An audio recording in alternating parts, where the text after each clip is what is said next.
Hello. Welcome to another podcast. I know that there's way too many podcasts out in the world. Hopefully you will find this one entertaining. My name is Jack Woods. Alongside me is my fraternity brother, Landen Wood. We are at Delta Upsilon at DePaul University in Greencastle, Indiana, in the midst of a pandemic, and we have no AC in our rooms currently right now. It is quite miserably hot, but we wanted to share our thoughts and wanted to talk about what our parents or what our authority figures in our life taught us and the life lessons and how well they hold up right now.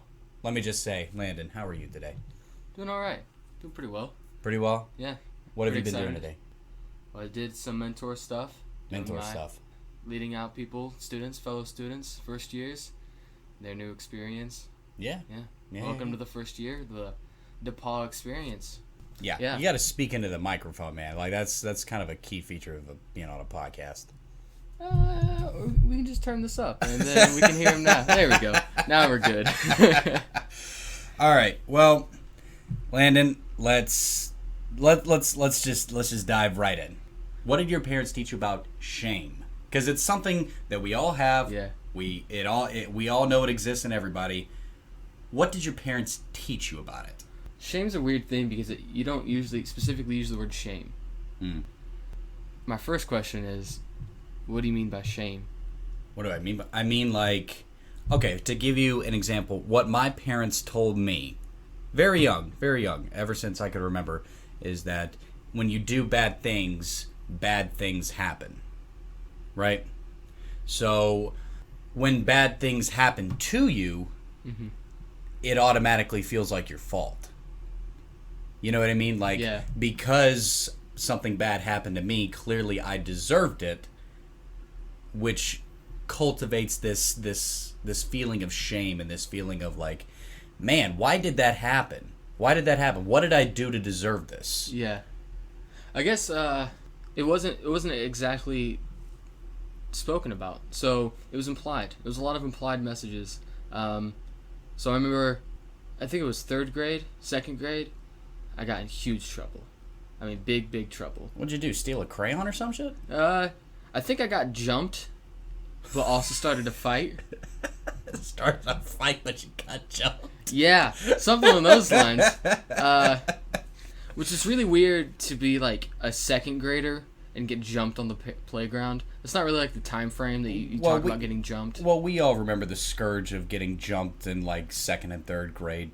Yeah? We all remember those days. Do just being held at gunpoint on the playground. On the playground. Yeah. But I came home and I'm pretty sure I got paddled, right? I got spanked. Did something weird. I don't exactly remember. Probably best that I don't. But it was like, it's the lingering feeling afterwards. It's like the constant judgment inside of yourself that's like, man, I'm a shitty person. I should feel bad. Like, and that little voice that's just like, you're a piece of shit, man. And I think that's the shame. What's crazy about that for me is that it's not exactly useful, right? Like, you kind of got your punishment. You learn about it and move on. Like, I've tried to eliminate that myself. Since then, I vividly remember when I was younger. It was your parents would scold you. Your parents would say, "Oh, you're not supposed to do that. You need to do it better." And then my immediate reaction was, "Oh, I'm a piece of shit. I should feel bad about this." Instead of just fixing it and moving on. Well, I mean, I want to say that I think my parents were right when they said, you do bad things happen. Because that's true, partially. Yeah. But that also eliminates, like, hey, sometimes bad things are just going to happen and it's out of your control. Yeah. And, you know, when things are out of your control, that's when the lines start to get blurred a little bit, you know? Because then it's like, well, that's not exactly my fault, but why do I still feel bad about this? For frame of reference, much like you and your scourge of getting beaten up and held at gunpoint on the playground, I got into a fight at a kickball game at recess, And yeah, I kicked that little dude's ass.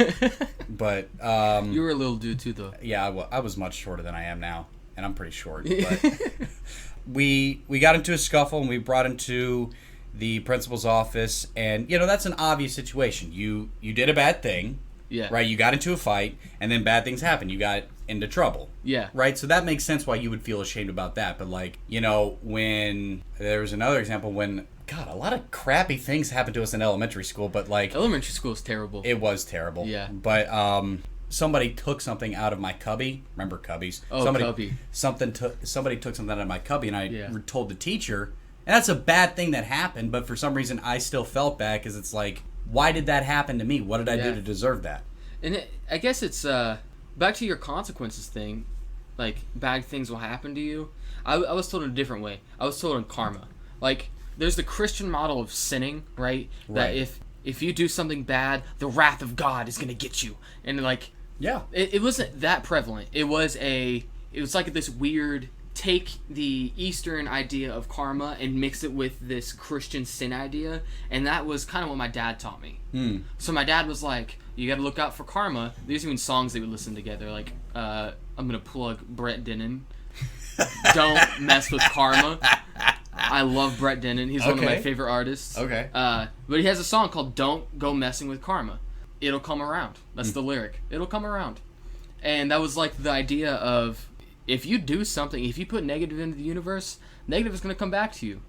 And I used to think that that's just your actions, right? Like, it's just your actions. Everything that happens in my mind, I'm fine. Like, my mind is my safe space. Whatever I think about, as long as I don't do whatever I think about, I'm okay. So I can think about hurting somebody, but as long as I don't hurt somebody, I'll be fine. Mm-hmm. That's what I thought about when I was 12. And it helped me in a weird way. There was some very abusive situations I was in when I was younger, and that was the way that I dealt with it. Was as long as I can think that I hate them and I don't do anything about it, I'll be fine. Mm-hmm. But then with the karma, it was if you mess up, if you do something bad, my dad would love to say that heartbreak, you get the most karma from heartbreak. Because if you break somebody's heart, then karma loves to hurt you. So he kind of made karma this entity, right? It was this idea of karma was this god. Right. And now, I realized it's just it's kind of like a recycled version of Christianity, but it had some value, because then I was wait a second, my actions have consequences on the people around me. Mm-hmm. I love the people around me, and those consequences will come back onto me. And obviously, your parents didn't advocate for you to always shift the blame to somebody else. Mm-mm. Obviously, your parents are supposed to teach you, hey, take responsibility for your actions. You know, stand by what you mean, stand by what you say, stand by what you do. But still, that also eliminates that what if factor, that's not my fault factor. Yeah. And sometimes that is an applicable excuse, which it's lost in youth. That, wait, it's not my fault. And I think that's an issue. We're taught to repress it. How about that? Yeah. Either repress it or kick it off onto somebody else. What's up? It's Phillip. It's Phillip? Yeah. We're recording a podcast, Phillip. Oh. You can come in. You can come in, dude. We're talking about shame. What's up? Hi. Not much. Wow. So we're not even 10 minutes in. We've already referenced Christianity, and we have a guest. How in the world did we manage this? Landon, we're living the high life. It's great. Yeah. How's it going, man? It's going all right. We're talking about shame. Do you have any shameful experiences? Have you passed? Or anything that your parents taught you about shame? Are we talking more self-reflectively or more outwardly? Because, I think we shame people a lot in today's culture. But that's one thing. That's kind of cancel culture path. But then there's also the self-shame, and of course I have those. I use the term cringe more. Okay, that's an odd way to talk about shame. There's cringe, and then there are things that I regret. I wouldn't necessarily say that it's shame. I think it's more it either goes cringe route or regrets. So either I'm embarrassed by the memories I have, or I regret what I did. Mm-hmm. But I guess because I try to avoid shame, maybe it just gives me one less negative emotion in my life. So Do you believe that shame is a necessary human emotion, though? Like, should we feel shame for some of the things that we do? There's like the initial shame, like I did something bad. You have to take responsibility for your actions, but if you simply make yourself feel shameful all of the time, then you're kind of you're punishing yourself and getting in your own way. So taking responsibility and constantly having shame and not letting yourself move on from an instance, those are two different things. Okay. I think. Okay, so then what does that period of reflection look like? What is that, I made the mistake, now it's time to get over it. How long are you taking before you get over a mistake? It depends on the situation, but you got to take a baby step. I think there's the 3 A's. It's like recognize, accept, and adjust. The first one isn't an A. I was about to say. It's the honest looking A I've ever seen. DePaul University, teaching A's or R's. I don't know. It's difficult. Same person who went reading, writing, arithmetic, right? Oh. Right, yeah. Oh, God. You gotta do something, right? Like, you can't just be like, man, I suck, and then you just, like, sit on the couch and become a couch potato. Like, that's the same exact situation. Yeah. You can feel bad for something, take responsibility, then do something. Like, don't just sit on your ass and feel bad about yourself. Okay. Yeah, when you, like, recognize the ramifications of your actions, you're shamed in the moment, ashamed in the moment, but, it's like the person who... They will just repeatedly apologize. They'll say they're sorry. They feel ashamed of what they did. But, at some point, you want to stop hearing them say sorry. And you just want them to never take that action again. And I think that's the difference when you've said you're sorry. Mm-hmm. The important part. And that's when you need to move from living in the shame realm, to the regret realm. Because to me, that's almost like two different things. The regret realm is, I regret doing that. I'm not going to do it again. Okay. Yeah. By the way, what did you need? I was looking for something to do. You were looking... Well, welcome. I guess you're on Nice. now.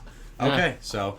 no, but I was always taught that shame is necessary in every... Like, whenever I made a whenever I made a really detrimental mistake, like, I don't know, talking back to my parents, I was told, you should feel ashamed of yourself.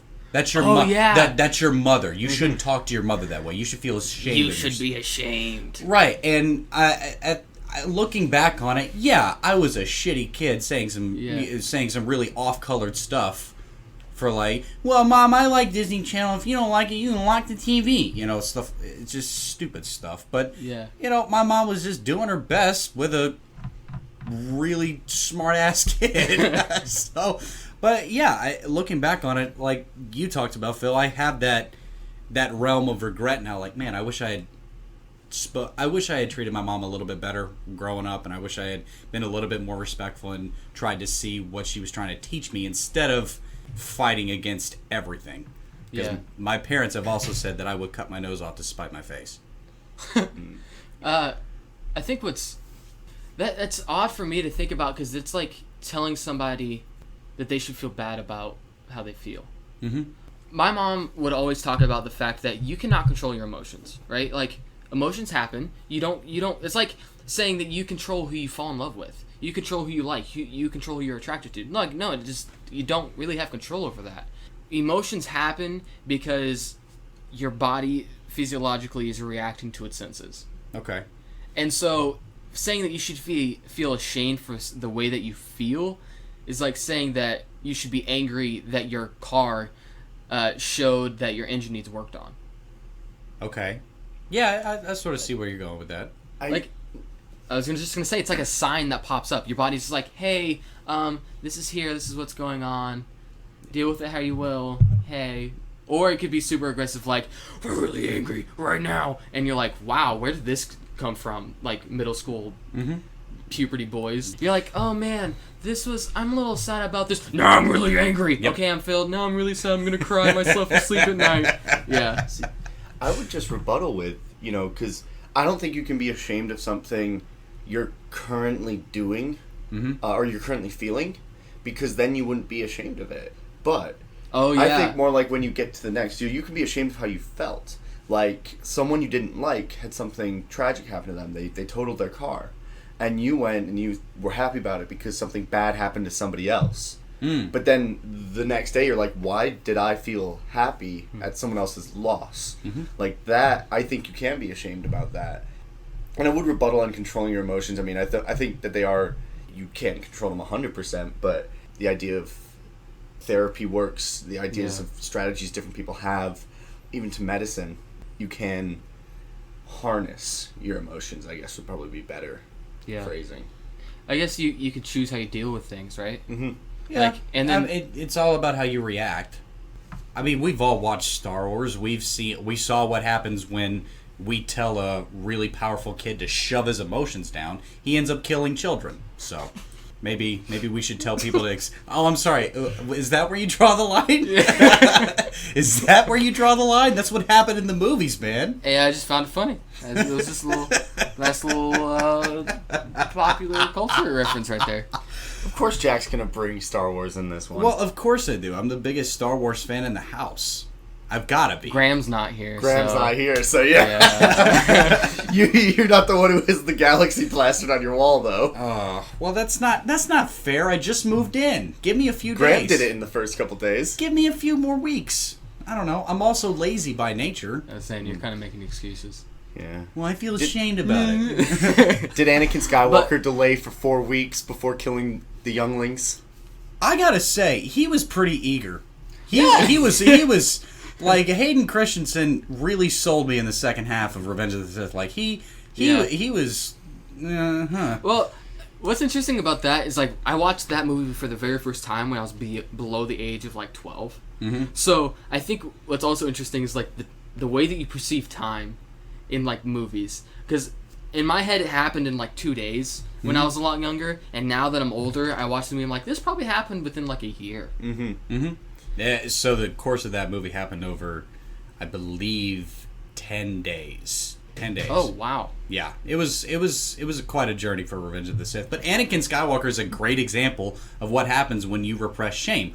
Obviously, George Lucas took that to the extreme. But I mean, let's think about it. Like Anakin said, you're not supposed to love. You're not supposed to have relationships. You're not supposed to have attachments. And he can't help it, like you said, who he loves, and he can't help, what he's doing, and then he feels all this shame and regret because he's hiding secrets from the people who are trying to give him a promotion. I mean, I guess you could just say he was kind of min-maxing his character.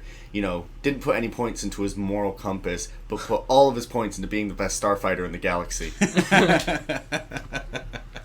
Back to what you were saying earlier. When you have an assistant, we didn't have an assistant like R2-D2 though. I mean, that's gonna be. You can be the best pilot in the galaxy no matter what. R2 stayed with the Republic. R2 stayed with the ship. Rebellion. Yeah. That's a sad, sad line. So. Oh man. If you watch the original trilogy again, you'll see R2-D2 never followed direct orders from Luke Skywalker. It was always R2, stay with the ship. And he always left the ship to go with Luke. Because in Revenge of the Sith, Anakin says R2, stay with the ship right after he goes on a second murder spree in 10 minutes. And R2 stays with the ship. And he never came back. Anakin never came back to pick up R2. Oh. Isn't that so sad? I didn't know that. Depressed. That's so sad. But back to what you were talking about earlier, Phil. Is shame only an emotion that happens when you look back? Like they say hindsight's 20/20. Is that proverb to deal with shame? What do you think? Probe to deal with shame. That's a really good question. I guess you could also be shamed on a sudden realization. You could be shamed of what you're doing as soon as someone arrives, or maybe even overwhelming, like you're doing addictions, you're full of shame while you're shooting up heroin or something, but you're still doing it. Well, that's a rampant problem here in Greencastle. So, I mean, that's not too... And back in my hometown. Anderson, baby! Oh. Damn, it's like we're from the Midwest or something. Yeah, I know, right? Let's try to steer this back to directly on shame. You mentioned Christianity. Christianity perpetuates shame. Oh, yeah. Christianity perpetuates you are nothing without God. You are helpless without God. You will burn forever without God. And so when you disobey God's commands, quote, that's when you feel this monster growing inside of you that's eating you from the inside out. It's just this, God, I don't know what to do about these feelings. I don't know what to say. I don't know how to feel. And then you're supposed to read a couple of lines in the Bible, and that's all the wisdom you need, and you should be good. No, that's not it. That's not how it works. No. At least not for those that Christianity doesn't apply to. And I think if you take Christianity from like media today's and kind of like politics, that is the way that we are controlling people right now, right? Like science, media, and politics are the way that we control people. Politics is basically just controlling people, or at least like trying to gain some sort of control on how people think about things and live their life. So if you go back to 200 years ago, say 1800s, 1700s, 1600s, Christianity was one of the main ways it was used to control people. It was the institution to control people, and almost all religions have been used in that way, depending on how people want to control. So if you go back to shame as an emotion, it's probably pretty similar because that was one of the main tactics. I mean, think of if you think about the monarchy in the UK, it's not the base of the monarchy is the idea. It's actually a theocracy. It's the idea that God doesn't care to micromanage all the time, so instead he put the monarch in power. So he gave all the power to the crown. That's why King Henry VIII had to leave the Pope. He couldn't just disagree with the Pope because the Pope was so influential. He had to completely ban the Pope from the island, basically. But like shame is used as a way for you to sit on something, right? Like it's just when you are sitting on something and you feel bad about it and you're like, man, I have this weight and I just don't know what to do with it. I have all this shame. I have all of this regret. I don't know, like I just feel shame's so negative of a term because the main way I feel like people use it a lot is, being ashamed of your sexuality, being ashamed of your this, being ashamed of your that. And that's like the main way that I see this word being used. Yeah. And it's not like being ashamed of your actions is one thing, but a lot of the time it's your something about you. Not, you can't control your sexuality, but you're ashamed of it. I do like to shy away from that term.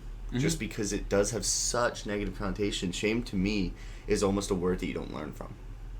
Yeah. Well, and when you use it like that. And let me just say, full disclaimer: Christianity, at its core, is one of the most beautiful religions ever. Yeah. At its core, it's such a uplifting and such a beautiful, beautiful message.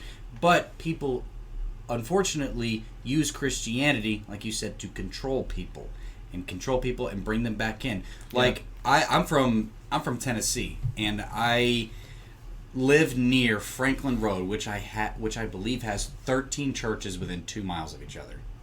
Right? Wow. So there's a lot of shame and regret in my hometown, and many people don't recognize it because they're being, you get hit with the, all right, you're going to go to hell unless you have, J-Star's messages.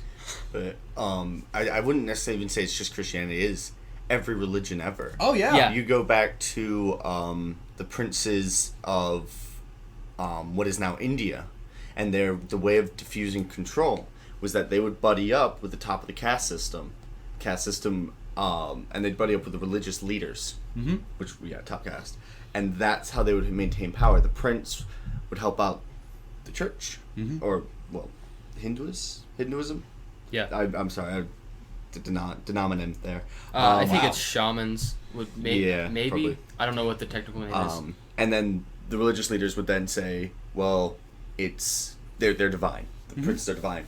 And that way of the linking of the two helped hold that power structure.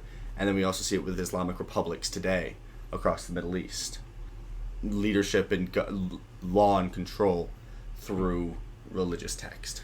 So if you have that shame and you have like these religious control boundaries or control factors, then we're like, how in yourself, how do you escape shame? Like, what do you do about it? What do you guys think? The answer is simple. You just let go of the source of the shame. That's the easiest and quickest way. Which sounds really easy, but it can be pretty hard. Oh, it's very hard, especially when you've invested a lot of time and money and effort into a specific organization. When you realize that it's maybe not for you, maybe it's not helping you right now, That's a very hard decision and a very hard conclusion to come to. I remember the last time I went into church and the minister talked about how we were all worthless. How we were all worthless beings that needs God. We need his message. We need his words just to survive. And have a happy Sunday. Yeah, exactly. You can't go to Cracker Barrel after hearing that shit. You can't play the peg game with that on your mind. Like, I have 3. I'm shameful. I'm worthless. Like, I don't know. It's just I had to look at myself in the mirror and I had to decide right then and there, am I really about that? Am I really so codependent on this one thing that it's changing who I am, changing who I want to be? You know, because unfortunately I also heard in that same sermon that you shall not worship false gods. Well, what about the little kid in India who grew up nowhere near Christianity, who's never done anything wrong in his life? Is he going to hell because he doesn't follow the same religion that you do? That made no sense to me. My when I had so I went to a Christian school for 2 years, 5th and 6th grade, and in 6th grade, my teacher was just an all around great guy. Loved him. Dude was so caring, so loving, so nurturing, except for the day that he discussed in the Bible section homosexuality, and he gave this most anti-characteristic of him, like lecture about fire, brimstone, God hates the gays, all that teaching, and not just that day, but throughout that school, and that led me to be homophobic for several years. I deeply regret those years, just because I hurt people who didn't deserve it. And like that's my beef with organized religion right there, guys. Believing in a higher power is great, but I think there's a lot of moral control exerted. Why a pastor is saying, yeah, my idea of what's moral and what's not moral is better than everybody else's because I'm religion. Well, and I am a straight white cis male, and I'm talking about shame from my ivory towers. I was in Sunday school one time, and one of the oldest elders in the church gets in front of us, and he says, "Guys," now he was real Southern. He goes, "Guys, let me just say this: if a woman has sex before she is married, she is a whore." And really overpronounced the H, like whore. Now that's the obscene part of that sentence, is that H. Yeah, it is. But like, how did the girls sitting beside me feel? Right? What is the message being sent there? Right? You're not supposed to have any sexual thoughts before you get married. You're not supposed to even think about sex before you get married. You don't want to try things out before you get married. It just, that idea was so baffling, and the fact that he had the nerve to say that in front of a class that was predominantly girls, if I must say, that's so bad. What's crazy to me with that is he goes home and he has that, right? So what in his life has pushed him to keep that to himself, right? Like, maybe he's jealous that his wife may be hooking up with somebody else, like maybe having an affair. He was too old and his wife was too old to be doing anything at all. How about that? So, I don't think that was going on. But like the shame that you're projecting onto the girls. So what is inside of him? Like, what cognitive dissonance does he live with, so that he can have that belief? I mean, maybe it's just the teachings, and you're surrounded by that. If you grow up in the church and you stay in, I say the church, and I know the church typically refers to Catholicism, but within that teaching all your life, and you never stepped outside of it, it's like, can you fault somebody who they only know that yellow is actually the color orange, and then they go and they say it's the color yellow, when really it's the color orange or something, and can you fault them? I can fault him on these grounds. He is old. Yeah. Which means, But I don't think he probably has life experience. Yeah. Which means he probably had opportunities to grow and to be absolutely. be a good person, to learn a different perspective. But I don't think he's necessarily got like a trauma that causes him to be yeah, this yeah, way. yeah. I think that was the main point I'm really getting at is, you know, he does actually have outside experiences, yes, but I think that he was just raised to believe that way, and then he defended off all other influences. I don't think he's got like some deep-seated jealousy. Well, do you think that that particular person somehow knows what he's saying is hurtful and wrong? Mm-hmm. Do you think that he has that feeling, yet he feels obligated to teach the youth what he was taught? Do you think that obligation or that shame kind of drives him to say the things that he says? I think that goes what I was trying to point out with the cognitive dissonance is you can tell that it affects somebody's life, right? Negatively. Mm-hmm. And there is a negative impact on somebody. So what justification does he have in his head to negatively impact somebody else's worldview? And what was he told when he was younger that he had to deal with and then went through that cognitive dissonance? Like, the same idea goes with... I watched a presentation on this. It's called post-traumatic slave syndrome. Mm-hmm. And it is when white people as a generational thing cannot deal with the fact that our grandparents could have been lynching black people simply for the color of their skin out of fear of them. Mm-hmm. Right? And that would be cognitive dissonance. That is when you cannot think about your grandparent, your sweet old grandparent that bakes you cookies, hating a race, right? And so we can't deal with that, and then it's still creating trauma, first-hand and second-hand trauma on people around us, on ourselves, on our families. So any sort of shame is kind of the same thing. So shame is passed down because Yeah. you want to defend your grandma, and because you defend your grandma, you're defending your grandma's actions. Yeah. But in this case, that old pastor, he might not think he's casting negativity. Well, probably not. Yeah. He's trying to teach. Mm-hmm. Yeah. And that he thinks that what he's saying is 2 + 2 = 4. And if he does harm somebody and he doesn't think he is, that's cognitive dissonance. Mm-hmm. But yeah, I don't think he's sitting there like acting like he doesn't know that he's hurting someone. I think he truly thinks in his heart of heart that he's helping, that he's doing good thing. The road to hell is paved with good intentions. Yeah. Wow. Where'd you hear that one? My parents told me. Jack, that's a classic. Come on now, man.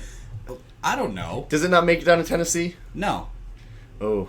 No, I mean, come on, guys. You've seen the Tom Segura special. All I hear is, God don't make no junk. That's all I hear. That's all I hear. No, I swear. I swear on my grave. We were taught that Adam and Eve walked with the dinosaurs. There was one Sunday service where we were taught. There is a museum in Kentucky that has Adam and Eve walking hand in hand with the dinosaurs, just riding them, like they're going to work. Adam's got a suit on, he's got the briefcase and the stupid glasses, he's just going to work on the dinosaurs. You're like, dude, are you kidding me? Who's Adam's boss? Who's he working 9 to 5 for? Who's HR? Who does he complain to when he... The Tyrannosaurus Rex is definitely the HR rep. The feathered T-Rex. Oh, God. So, when you found out about some of the bad things that your parents were taught, when you realized that your parents were human, did you feel ashamed of what they did? Did you feel ashamed to be a part of them, or did you choose to go with the understanding route? Like, hey, it was a different time. We're trying to change. We're trying to grow. With these sort of issues, and with almost every feeling of shame, the hardest part is change. Mm-hmm. Change is uncomfortable, but the craziest thing about change is that's the only thing you can rely on. Mm-hmm. So it's like you cling onto this detrimental monster inside of you that's called shame, and you cling on to it, and you're codependent with it so that you don't have to change. Mm-hmm. And I think that's the reason why you have it. And so when you are faced with this paradigm shift, you're changed with this perspective change, then you have to deal with it somehow. And some people who don't want to change, they create shame out of it. Mm-hmm. And so that is like their painful gripping hold that they keep on so that they don't have to deal with it. Mm-hmm. And so for me thinking about it, I kind of just had to embrace it and be like, hey, like, this happened and this is part of it, but I have the opportunity to be active in my role and change. Mm-hmm. I have the ability to teach my kids something different by recognizing it. You can't alter what happened in the past, which means that I don't think you should feel shame for it. Mm-hmm. You should take responsibility and recognize your actions, but you shouldn't live in, like, self-detriment. Mm-hmm. No, I get what you're saying. I get what you're saying. But at the same time, the counter-argument could be like, well, what if you're a murderer? What if you killed 20 people? Well, if you kill 20 people, you don't possess empathy, which means you're a sociopath. Okay, which means, you don't feel anything. You don't feel shame. You don't feel joy. You just, I could stab a few people today. It's like getting a coffee at Starbucks. Like, yeah, I could go for that. You may feel a wee bit of recoil, though. A recoil? Well, that's hilarious. Because of the gun. Okay.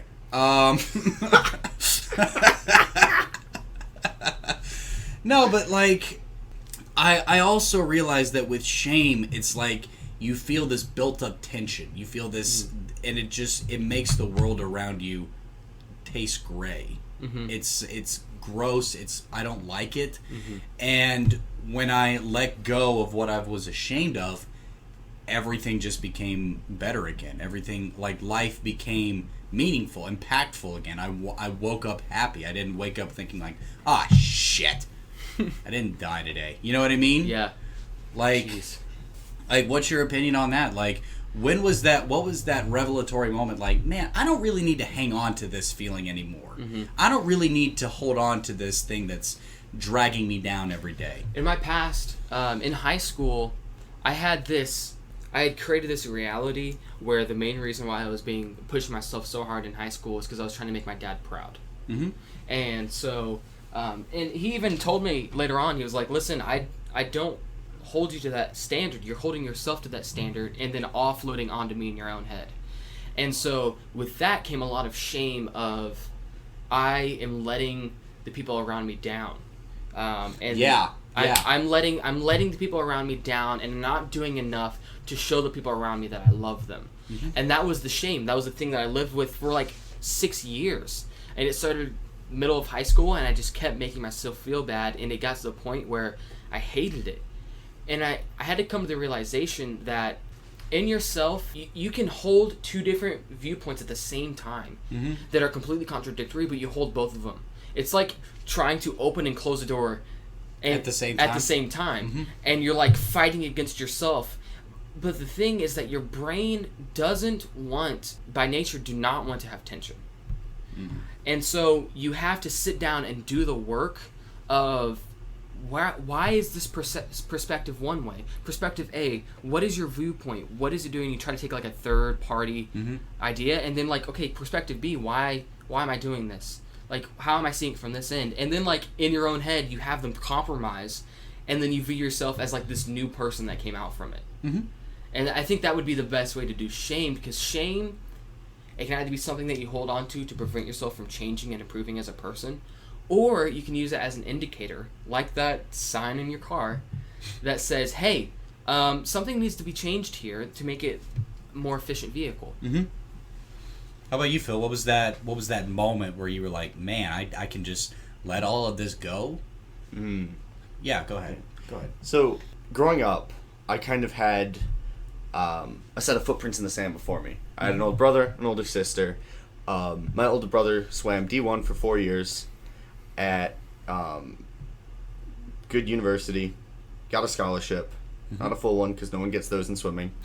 And then my sister, absolutely just a genius, had a 4.0 at the top public university in America for her freshman year, is now has worked for two different state governments. And so I felt like I had a path in front of me, mm-hmm. and I often had to live up to it. And so it made it difficult because, like, with swimming, my brother had been captain of the swim team, my sister had been captain of the tennis team. So I had, like, that lineage. And so everything I did while in that sort of line And there are things, I was ashamed of how I handled situations and whatnot. And I guess the best point I had was when I was finally able to say, you don't have to carry this with you. Like, is this still going to benefit me? I came to college. I didn't have a good freshman year. And then sophomore year, I just came to a moment during the middle of a set while swimming. And I just thought to myself, sunk costs don't matter. What I've already put into this sport, 15 years, doesn't matter. Right now I need to decide, am I continuing or am I not? And by making that decision and saying, all right, I'm moving on. I'm done with hanging it up. I was able to look back because now that timeline was complete.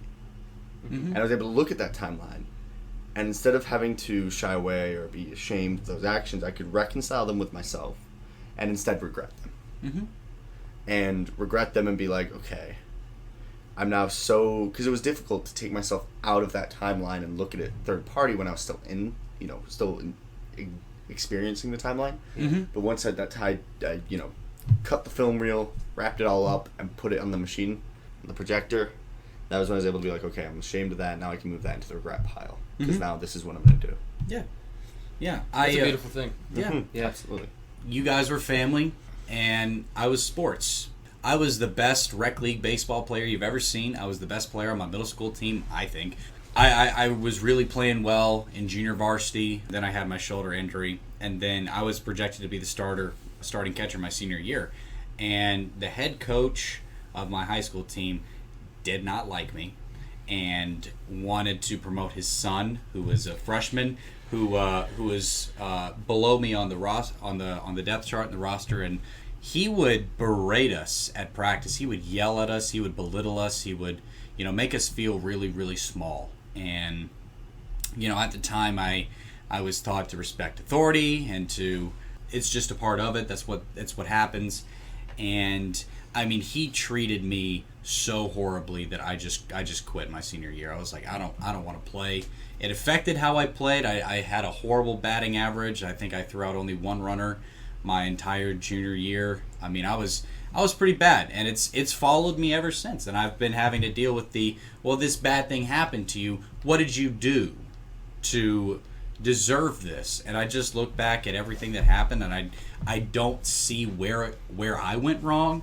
And for the longest time, I was like, but clearly that was your fault. Clearly there was something wrong. Clearly you forced him to do that. One day I just kind of looked in the mirror and I just said, look, you are letting a 44-year-old man who's been divorced and has 3 kids with a woman he doesn't even love dictate your entire life. So, you just have to one day look at yourself and go, you can hold all this shame and you can hold all this regret and you can hold all these and harbor all these bad feelings and let it grow inside you, or you can accept what happened, you can learn to move on, and you can learn how to deal with that pit that we don't want to look at in a productive and healthy manner. I like your story because it shows that a lot of the shame that we have, it's like we put responsibility on ourselves for an instance that we didn't have agency in. So, to explain that a little bit further, we make ourselves as responsible for a situation where we did not have control, where some sort of action or situation, we blame ourselves when in all actuality we didn't really have control over what happened. And so it's kind of coming to terms with, hey, like, as my mom would say, it's not in my hula hoop. That was one of that's a great saying. Yeah. I like that. My mom would use it if I was messing with my brother and we were messing around, or I was punching him or tickling him or something, doing something weird as messing brothers around, giving him the old 1-2 left right. He was bleeding, but hey, I was tickling him too. But my mom would just turn around and be like, "Hey, stay in your hula hoop," and the same thing. That's right to the point. Yeah, and it would also be she'd use an example if you're talking and you take control of somebody else's situation.